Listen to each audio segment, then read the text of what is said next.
5 years old, baptism of fire. For those who haven't heard the story, my granddad, very much like John, kept cows, 500 head of cows he kept, and was adamant that no one else was going to have that lifestyle of what he dealt with. But at 5 years old, he thought it was a great idea to put me on the cow and said to me, this because I wouldn't go to school, this was, and he said to me, what you need to do, he said, go to the picnic field, you know where it is? Yes, Granddad. He said, so he puts me on the shoulder of the cow, Daisy, the matriarch cow who everyone follows, and pats her on the backside. She takes off down the road with me bouncing about. And it soon became apparent as I looked over my shoulder, the other 500 cows were all coming. Now, that's not the issue. The issue is, nowadays, can you even imagine the implications of sticking a 5-year-old on the shoulders of a cow and saying, go 2 miles down the road, and when you've done that, go to school? So I did, and we got to the field and walked right the way around the field and came back to the entrance, and I thought, the cow's taking a long time to do this. Well, I hadn't realised what she was doing. I was waiting for all the cows to get in the field so she could nudge the gate to shut the gate. She did that, I jumped the fence, went to school like a good boy. It didn't change much from that point on. So, for me, left school 16, well, I left school at 11, but that 11 to 16 is a bit of a blur because I didn't want to participate. I'd already realised at that point they weren't going to teach me nothing I wanted to learn. I've now got a 10-year-old at close to that point. So, for me, I was in the position of wanting to go play on the farm all the time. My dad was a mechanic. He'd come out of the farming side, so my dad's family were all mechanical engineers that ran big steam engines and contract farming and all sorts.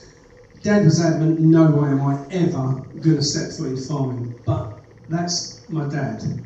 My mum's dad, who had the cows, was much more exciting. So, I was adamant I was going into farming. Took myself off to university. My granddad died at 16, left me some money. I paid for myself to go to university to learn about farming. And then no sooner had I qualified, realised they hadn't taught me anything I wanted to learn about farming. Because everything they taught me went against everything Granddad had spent 11 years teaching me. Granddad was all about looking after the soil, the sustainability, and when sustainability actually had a meaning. So there we were at 16, gone through to 18, got this dilemma. I sat in my own market garden, and I was quite fortunate. My dad knew a farmer locally who let me have a bit of land, and I got on the bandwagon. Loved it. Got into doing market stalls, got into doing fruit veg wholesale, which I'm still in at 57. But along the way, I've come across this thing to realise that the food system is completely with an ED on the end. So I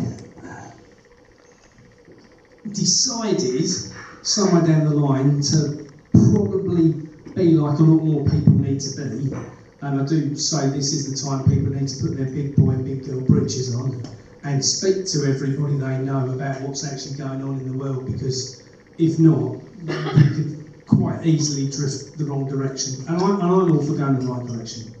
So, and along the way I met people like Catherine, who sat in the audience quietly tonight, which is unlike her. And I fortunately got introduced to Richard, and he allowed me on his channel to talk about food and farming.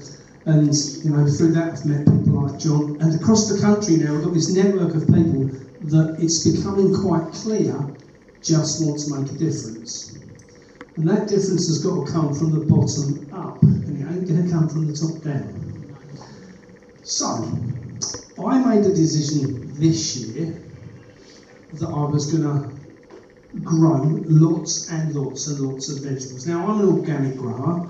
I don't use any chemicals whatsoever. And I had a 12-acre site which I gave up because of the council's abuse. And my uncle had said to me last year, I know the year before last, come back to the family farm and spend some time with us. Which I did. But this year, sadly, he died. So, that puts new management onto the farm.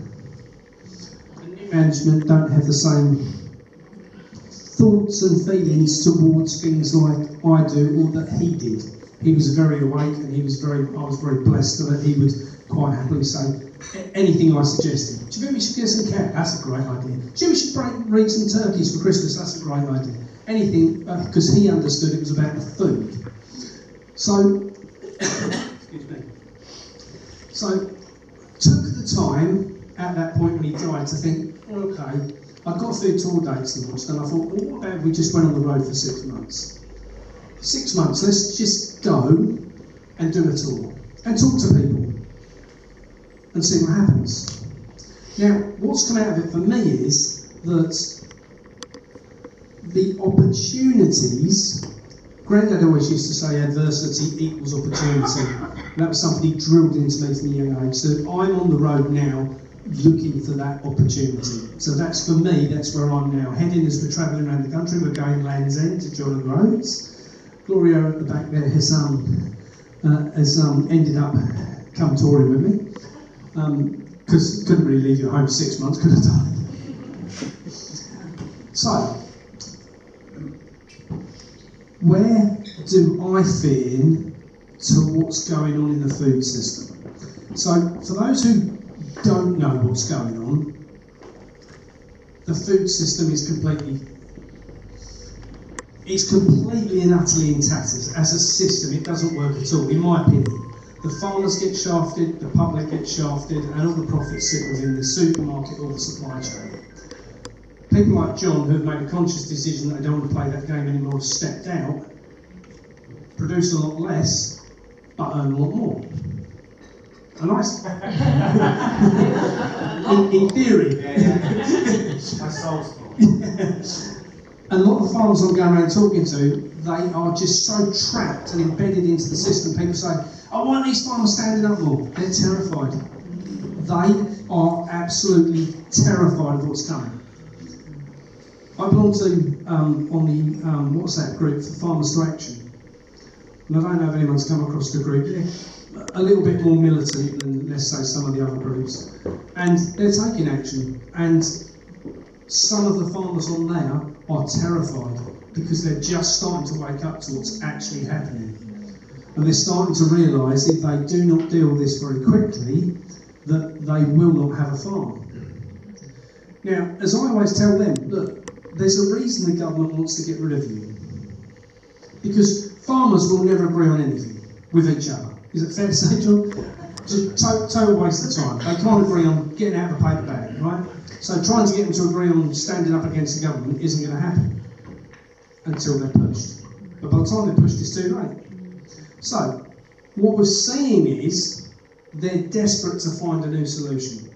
So this week I held a WhatsApp meeting with Gareth Wynne-Jones and other people, and we're putting together a completely new food system. Outside the food system that exists at present, and this brings into play box schemes, this brings into play food hubs, this brings into play farm shops, and this brings into play farm supermarkets. Right? Now, the reason I say about this is because the farmers are ready to make a stand. Now, I don't know if you've seen this in the news yet, and if you haven't, it might be worth just taking note of one thing tonight. A lot of the wheat farmers have stopped sending wheat to the mills. Now, my guess is it's going to take probably 3 or 4 weeks for the wheat what's in the system to dry up. But it will dry up, and they're not going to give in. Now, I think what will happen is the government will make a desperate decision to, let's say, import some more grain from Ukraine, and we'll bring it in through Tilbury, something like that, and we'll put a red tractor stamp on it and say it's British. Am I allowed to say that, Richard? Not anymore. Didn't I say that in one of your videos you got told off? There has to be something different comes out of this. Now, the problem is, we're going to go, and I think we all realise this, we're going to go through some painful months. Okay? And we all know that's coming. However we want to look at it, however we want to accept it, deny it, do whatever suits you. But the reality is, there is going to be food shortages. Like it or not. So how do we deal with that? Well,